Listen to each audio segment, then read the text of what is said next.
guys, this is Huang and this is the channel about how to immigrate to Canada. Sorry for being absent for the whole week. I was in the negotiation with potential future partners that might help our team to improve the services for you guys. Let's start with some news that happened in Canada for the previous couple of days and weeks. First of all, Marco Mendicino appointed the new Canadian Immigration Minister. Prime Minister Justin Trudeau has named Marco Mendicino as Canada's next Minister of Immigration, Refugees and Citizenship.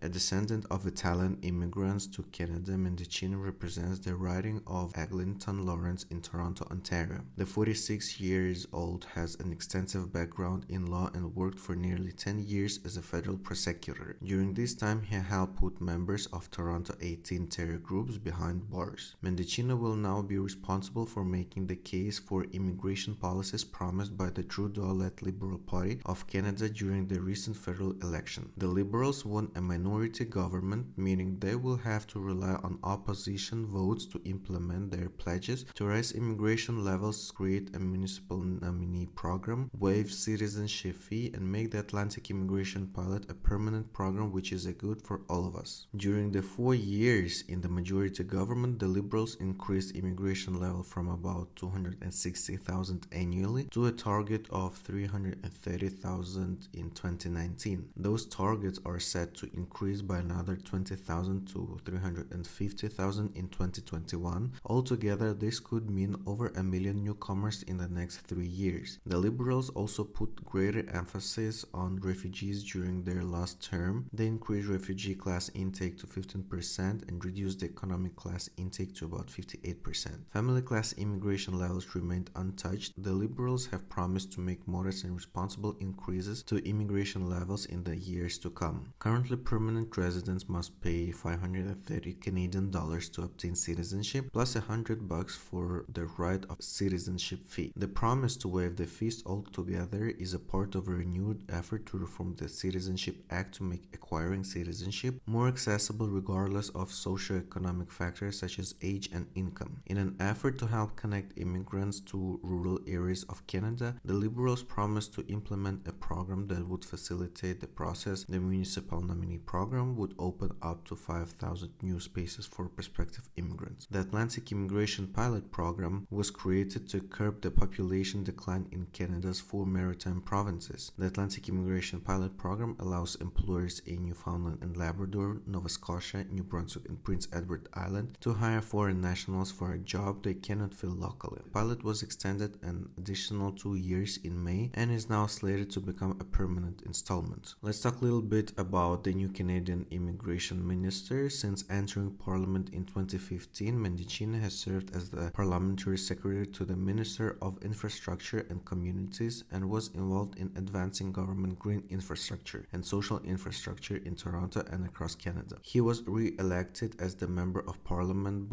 for Eglinton Lawrence on October 21, 2019 with 53% of voter support. In 2017, he served as the Parliamentary Secretary to the Minister of Justice and Attorney General of Canada, where he helped to advance federal priorities such as criminal justice reform, reconciliation with Indigenous people, and restorative justice. Mendicino worked at the Law Society of Upper Canada and was the president of the Association of Justice Council, where he served for 2 terms. He has advocated for better laws on organized crime and access to justice before the House of Commons and the Senate. The new Minister of Immigration also sat on a number of boards and has been involved with the John Wanless Child Care Center, John Wanless Public School, North Toronto Soccer Club, Costi Immigration Services, the Toronto Symphony Volunteer Committee, and Heart and Stroke Canada. My career has always been toward public service. I've served federally, I've volunteered locally, and as the descendant of Italian immigrants who came here with very little, I want to contribute in the greatest way I can, Mendicino told Toronto Live. Mendicino will be replacing Ahmed Hussein, who led Immigration, Refugees and Citizenship Canada since 2017. Hussein will be taking over over the role of Minister of Families, Children and Social Development. Another topic that I would like to discuss is the job vacancies remain at historic highs in Canada. Canada's private sector is continuing to express historically high job vacancies. The Canadian Federation of Independent Business latest Help Wanted report shows that roughly 433,000 private sector jobs went unfulfilled this past quarter, which is about 1,500 more than the second quarter this year and 15,000 more than this time last year.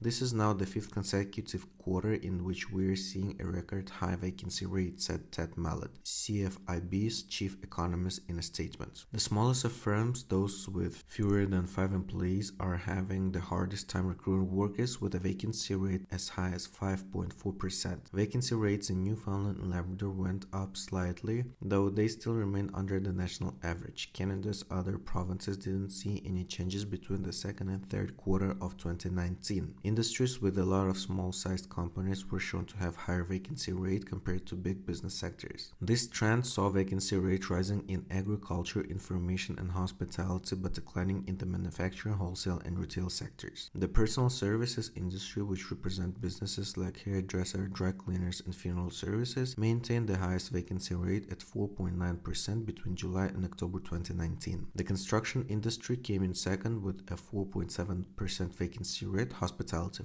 4%, agriculture 3.7% and information 2.4%. Also, significant vacancy rate increases in the third quarter. Meanwhile, steady declines in vacancy rates are being felt in industries such as transportation 3.4%, manufacturing 2.8%, wholesale 2.6% and retail 2.5%. The natural resources sector had the lowest job vacancy rate at 1.8%. Vacancies have a strong influence on wages. Employers with at least one vacancy may push average organization-wide wage levels up to 2.3%, whereas businesses without any job openings are expected to plan a 1.4% gain. The most significant drivers of vacancies are future outlooks, growth intentions, business size, and firm-specific job characteristics, the CFIB says. And the last but not least for today, as I promised, the information regarding the rural northern immigration pilot. The first local website dedicated to the pilot came online on November 15th in the following communities: Sault Ste. Marie, Ontario, Thunder Bay, Ontario, and Altona, Manitoba. Sault Ste. Marie and Altona Rhineland are now accepting applications from candidates with an eligible offer of genuine, full-time permanent employment from a local employer. Thunder Bay is currently only accepting inquiries from local employers who would like to participate in the pilot, and says approved employers will be able to post job vacancies on the website beginning from December 1st, 2019. Thunder Bay will begin accepting applications from candidates on January 2nd, 2020.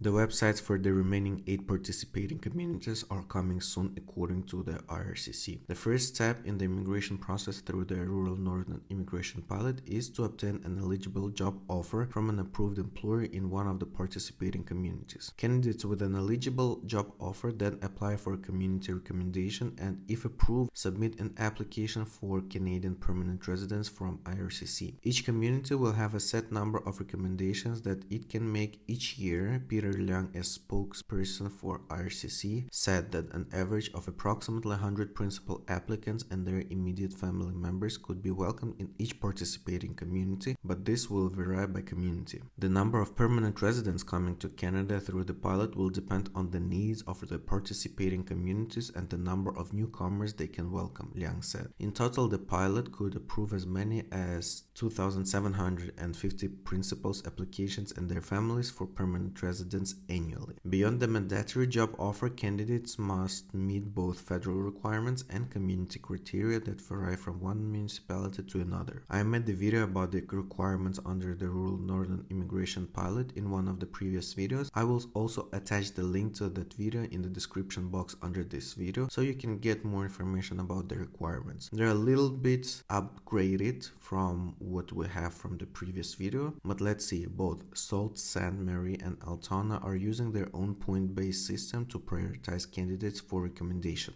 Candidates applying to Sault Ste. Marie, for example, will have to obtain a minimum score based on the following requirement: a job offer in one of 22 priority occupations, at least 2 years of work experience in that occupation, the applicant's age should be from 18 to 47 only, at least 1 year of full-time work experience in Sault Ste. Marie, at least a year of post-secondary studies in Sault Ste. Marie, the applicant is already a resident of Sault Ste. Marie, personal ties to established members of the Sault Ste. Marie community, such as immediate family, parents, siblings, or child who is a Canadian citizen or permanent resident, extended family member, grandparent, uncle, cousin, aunt, niece, or nephews, a friend or a representative of an established community organization who is a Canadian citizen or permanent resident. The next is a visit to Sault Ste. Marie of at least 5 nights within the past 3 years that included meetings with at least 2 employers in the applicant's line of work. Authentic knowledge of an interest in recreational, cultural, or lifestyle activity in Sault Ste. Marie. Candidates with a spouse or common law partner will also receive points for the following: spouse or common law partner with a valid job offer in a priority occupation or at least 2 years of full-time continuous work experience in a priority occupation, spouse or common law partner with a Canadian language benchmark of 5 in each category. Sault Ste. Marie says an applicant's score determines the likelihood that they will be able to contribute to an urgent or emerging need in the local economy, build strong ties with community members, and enjoy the city's unique lifestyle and cultural offerings. We believe that applicants with high scores have a better chances of integrating into community life and staying in Sault Ste. Marie for long term, the city explains on its dedicated RNIP website. Altona requires interested candidates to create and register an online profile using a platform operated by its local economic development corporation SEED. All our clients with full packages do not have to worry about that, as our team will do that for them, as well as we will keep tracking of new jobs there and we will apply that for you. The platform allows users to search job posting and apply for those that match their qualifications. Users can also set up automatic alerts that will notify them when the jobs are posted that match their work experience. Users can also upload their CV, which is vetted by SEED personnel and passed along to local employers if it matches their employment needs. As of last week, SEED reported that nearly 2,000 profiles had